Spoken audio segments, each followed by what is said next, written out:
అమ్మాయిని రేప్ చేసినాడు. మైనర్ అమ్మాయిని రేప్ చేస్తే 45 రోజుల పాటు పోలీసు వాళ్ళు ఎందుకు అరెస్ట్ చేయలేదు? 45 రోజుల పాటు మీరు అరెస్ట్ చేసి పోక్సో చట్టం కింద వారిని జైలుకు పంపితే ఇవాళ ఈ 6 ప్రాణాలు కాపాడబడేవాళ్ళు కదా. రేవంత్ రెడ్డి వచ్చినాక ఇలా ఆడపిల్లలున్న తల్లిదండ్రులు భయపడే పరిస్థితి ఏర్పడ్డది. పోక్సో కేసులో ఒక నిందితుడిని కాంగ్రెస్ పార్టీ నాయకుడు, రేవంత్ రెడ్డికి సన్నిహితుడు, ఒక మార్కెట్ కమిటీ చైర్మన్ 20 లక్షల రూపాయలు లంచం తీసుకొని వారిని అరెస్ట్ కాకుండా ఒక రేపిస్టును కాపాడింది కాంగ్రెస్ ప్రభుత్వం. ఒక రేపిస్టును కాపాడింది. పోలీసు వాళ్ళు ఆ రేపు చేసినంత కూర్చొని మందు తాగింది.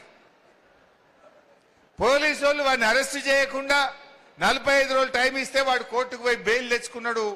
20 లక్షలు ఖర్చు పెట్టిండు. వచ్చి ఆయనతో 6 ఊచకొత్త కోసిండు.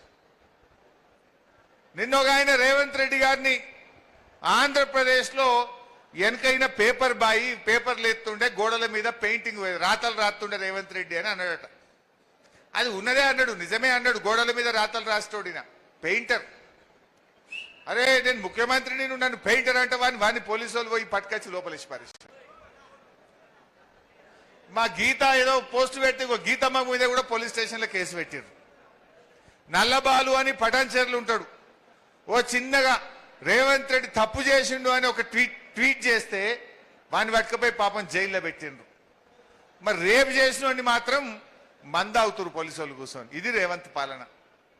అంటే మహిళల పట్ల, సైకోల పట్ల ఈ ప్రభుత్వం ఎంత ఉదాసీనంగా ఉందో మనం ఇలా అర్థం చేసుకోవాల్సిన అవసరం ఉంది. సెటిల్మెంట్లు పోలీసు వాళ్ళు దేనికి వాడుకుంటున్నారు? ల్యాండ్ సెటిల్మెంట్లు. ఇందాక రాంగ భూపాల్ రెడ్డి అంటుండే మా దగ్గర కూడా నారాయణకెళ్ళ సెటిల్మెంట్లు బాగా అయిపోయినాయి అన్న. ఒకటే పోలీసు వాళ్ళు ఓవుడు మామూలు వసూలు చేసాడట. సెటిల్మెంట్లు పెరిగిపోయినాయి. పోలీస్ వ్యవస్థను రాజకీయ కేంద్రంగా, సెటిల్మెంట్ల అడ్డాగా, ల్యాండ్ డీళ్ల కోసం వాడడం వల్ల ఇలాంటి సైకోలు ఇలా పెట్టేయకపోతా ఉన్నారు. ఇవాళటి వరకు రేవంత్ రెడ్డి ఒక్క మాట మాట్లాడలే ఆ సైకో మీద. పక్క రాష్ట్ర ముఖ్యమంత్రి మాట్లాడిండు, ఇది అన్యాయం, ఇట్లా ఈ రకంగా ఆడపిల్లల్ని కోడి మెడ కోసినట్టు గొంతు కోసి చంపితే ఇది చాలా బాధకరమైంది అని చెప్పి ఇవాళ పక్క రాష్ట్ర ముఖ్యమంత్రులు మాట్లాడుతున్నారు. కానీ రేవంత్ రెడ్డికి చీమ గుట్టినట్టు లేదు. అంటే పాలన గాలికి వదిలేసినటువంటి పరిస్థితి. ఇది ఇట్లా ఉన్నది. మొన్న నీళ్లు కావాలి, కరువు వచ్చిందని మేము మాట్లాడినాం. కరువు వచ్చిందా? మీకైతే మంచినీళ్ళే వస్తలేవు, సాగునీళ్ళు ఎక్కడి? మంచినీళ్ళు కూడా రానిస్తలేడు రేవంత్ రెడ్డి. ఆ సంగతి కూడా చెప్తా. కరువు వచ్చిందా రేవంత్ రెడ్డి? కన్నెపల్లిలో కట్కొత్తు అని మేమన్నాం. కట్కొత్తవా రేవంత్ రెడ్డి అంటే నీ పీకలొత్తుతా అంటుండు. అంటే అడుగుడు తప్పట. పాపం రిటైర్డ్ ఇంజనీర్ శ్యామ్ ప్రసాద్ రెడ్డి గారు మేడిగడ్డ బ్యారేజీ లేకుండా కట్క ఒత్తచ్చు, గోదావరి నీళ్లు ఎత్తచ్చు అని రిటైర్డ్ ఇంజనీర్లు చెప్తే ఆయనని చెంచలు కూడా జైల్లో పెడతా అంటాడు. ఇదా ఒక ముఖ్యమంత్రి చేయాల్సిన పని? సరే మేం చెప్తే రాజకీయం అంటివి. మరి ఆయన రిటైర్డ్ ఇంజనీర్, ఏ పార్టీ కాదు, 80 ఏళ్ల వయసు ఉన్నది, కరువు పడ్డది, కష్టం వచ్చింది, మంచినీళ్ళు దొరకటట్లేవు, కట్టుకొత్తవయా రేవంత్ రెడ్డి అంటే నిన్ను చెంచలు కూడా జైల్లో పెడతా అంటాడు. అంటే నేను అందుకే నిన్న ఒక మాట అన్నా.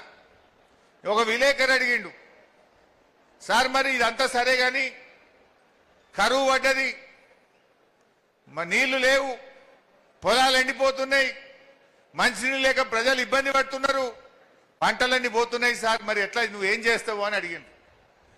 ఏమున్నది, హరీష్ రావుతో కేసీఆర్నో కోస్తాడట, రక్తం పంటల మీద జల్లితే పంటలు పండుతాయట.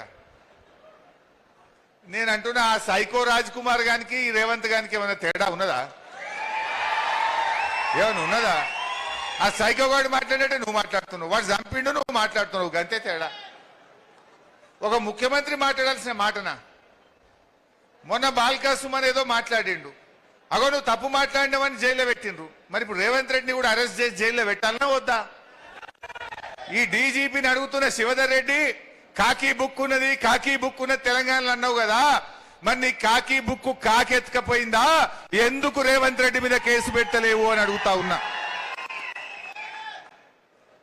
ఎవరినన్నా కోస్తా రక్తం జల్లుతా